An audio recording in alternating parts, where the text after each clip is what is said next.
Oh, mas o Paulo Guedes não era pra ser um grande liberal? Era, né? Por que ele não foi? Cara, eu acho que, ele é muito ruim de trabalho, pessoalmente mesmo de serviço, de sentar a bunda na cadeira e fazer projeto e fazer o trabalho chato do Ministério da Economia, que é sentar com um deputado para explicar a teoria econômica e por que ele tá fazendo aquilo. E como fazer para explicar aquilo para a população. Parece que ele não tem paciência. Né? Ele não tem paciência para isso, Também já é bilionário também. Tô cagando. Tá Mas lá então, só pra então, enriquecer mais. Eu acho que o Paulo Guedes, grande problema do Paulo Guedes é que a motivação política dele, na minha avaliação, né, é uma frustração que ele teve ao longo da vida de ter sido passado pra trás pela galera que fez o Plano Real. Que ele é da mesma geração da galera que fez o Plano Real. Só que ele não fez o Plano Real. Então ele nunca foi chamado como liberal, só que ele estudou na escola de Chicago, né, a mesma escola do Friedman e etc. Mas ele nunca foi chamado no Brasil para debater a sério política pública e econômica, porque ele nunca foi um nome público relevante. E aí quando ele viu a oportunidade de ser o cara da economia, ele pegou e agora eu acho que ele se agarra a essa oportunidade a qualquer custo, por medo de voltar à irrelevância que ele tinha antes, que é, como a gente disse no início do nosso podcast, né? A frustração do homem nunca tá feliz com aquilo que tem, né? Então, beleza, eu sou rico pra caralho, mas no debate público a minha vaidade intelectual não tá atendida, que não tem problema nenhum, o sujeito tem a vaidade de querer ser relevante. Eu também quero ser relevante no debate público. Uma das minhas razões de ser político é ter minhas ideias levadas em consideração no debate público e eu aparecer defendendo essas ideias. Sou um ser humano como qualquer outro.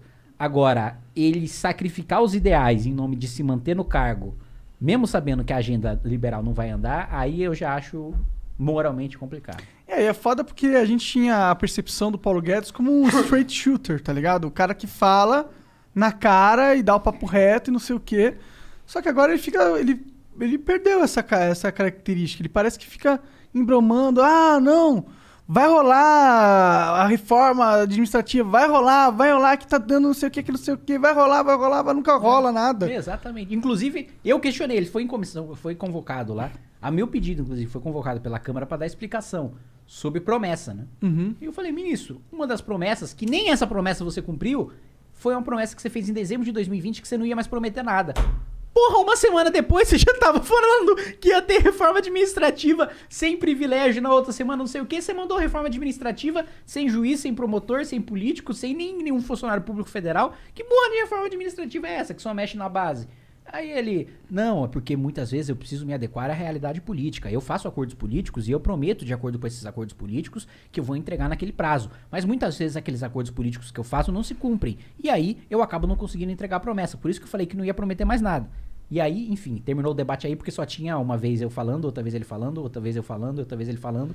E aí ele falou isso pela última vez e fudeu. E aí acabou, né? Mas o que eu ia questionar é, mas beleza, então por que você não disse, naquela época, você disse exatamente isso, que não ia prometer mais nada, porque suas promessas tinham a ver com acordos políticos e o ritmo da política era diferente do ritmo do Ministério da Economia. Beleza, você disse isso.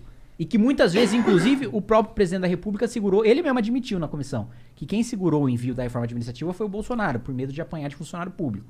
Falou, bom, se você admite isso, por que você não para de prometer e é claro, olha, a reforma está dependendo disso, desse aval do Bolsonaro.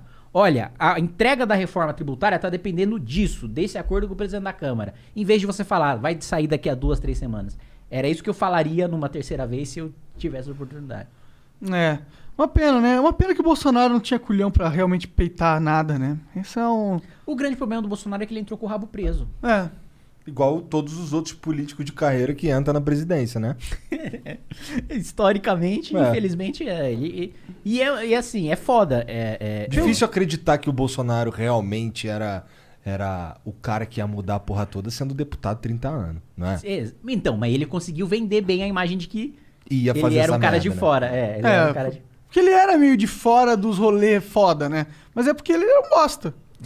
não é porque ele não participava dos grandes esquemas porque ele era honesto, mas é porque ele não tinha relevância pra participar. Porque os caras, e aí ele fazia o próprio. Agora eu posso falar isso com prova. Vazaram as provas do inquérito do Flávio. E nas provas do inquérito do Flávio, tem lá 4 assessores do Jair, que passaram para gabinete do Flávio, depois passaram para o gabinete do Eduardo, que sacavam 100% do salário quando ele era deputado federal, o Jair. E ele nomeava os caras. Você fala, porra, é óbvio que ele fazia o esquema e ele fazia os filhos fazerem também. Caiu o salário, o cara ia lá, sacava tudo. tudo. Estranho pra caralho, né? Durante 4 anos.